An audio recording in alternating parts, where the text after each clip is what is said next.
இது பாருங்கள், இந்த பொண்ணு வந்து கரெக்டாக மதுரவாயில் பைபாஸில் டோல்கேட்டுக்கு முன்னாடி, கரெக்டாக மதுரவாயில் பைபாஸ் டோல்கேட்டுக்கு முன்னாடி இந்த பொண்ணு வந்து கை போட்டுச்சு. இந்த பொண்ணு வந்து கை போட்ட உடனே நான் நிறுத்தலாமா வேண்டாமா அப்படின்னு சொல்லிட்டு கொஞ்சம் அச்சப்பட்டுட்டு முன்னாடி போயிட்டேன் இருட்டில். அதுக்கு பிறகு இதோ பாருங்கள், இந்த கார் டிரைவர் இருக்கார் இல்லையா, இவர் தான் வந்து இந்த கார் டிரைவரு.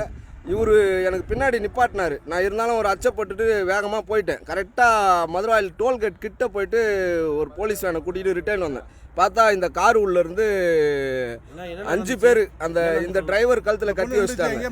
கேட்டேன், உள்ள வந்து கத்தி வச்சுட்டாங்க. இந்த பொண்ணை நிப்பாட்டி இந்த பொண்ணை வச்சு அந்த 5 பசங்களும் கரெக்டாக இந்த பொண்ணை, அதாவது வந்து இந்த பொண்ணை வந்து நிப்பாட்டி கை போட வைக்கிறானுங்க. நைட்டில் 1 மணிக்கு 2 மணிக்கு நிப்பாட்டி கை போட வச்சு என்ன பண்ணுறானுங்கனாக்கா, டிரைவர் நிப்பாட்டினோடனே உள்ள 5 பேர் பூந்துடுறானுங்க. 5 பேர் பூந்து கையில் கத்தியை வச்சு கையில் இருக்குது மொத்தத்தையும் பிடிங்கிக்கிறானுங்க. இப்போ நான் அங்கேருந்து போலீஸ் ஜீப்பை கூட்டின்னு வந்தோடனே 5 பேரும் குடுக்குன்னு ஓட்டானுங்க. இப்போ போலீஸ் ஜீப்பை இது பாருங்க கூட்டிகிட்டு வந்த உடனே 5 பேரும் எஸ்கேப்பு. இங்கே காட்டுறேன், இங்கே காட்டுறா.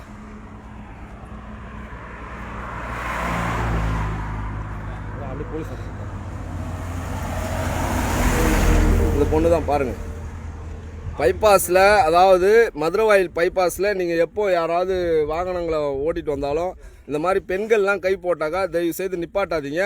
அப்படியே நிப்பாட்டினா 5 பேர் 10 பேர் வந்தாக்கா கும்பலாக வந்தால் நிப்பாட்டி அது என்னன்னு பார்த்துங்க.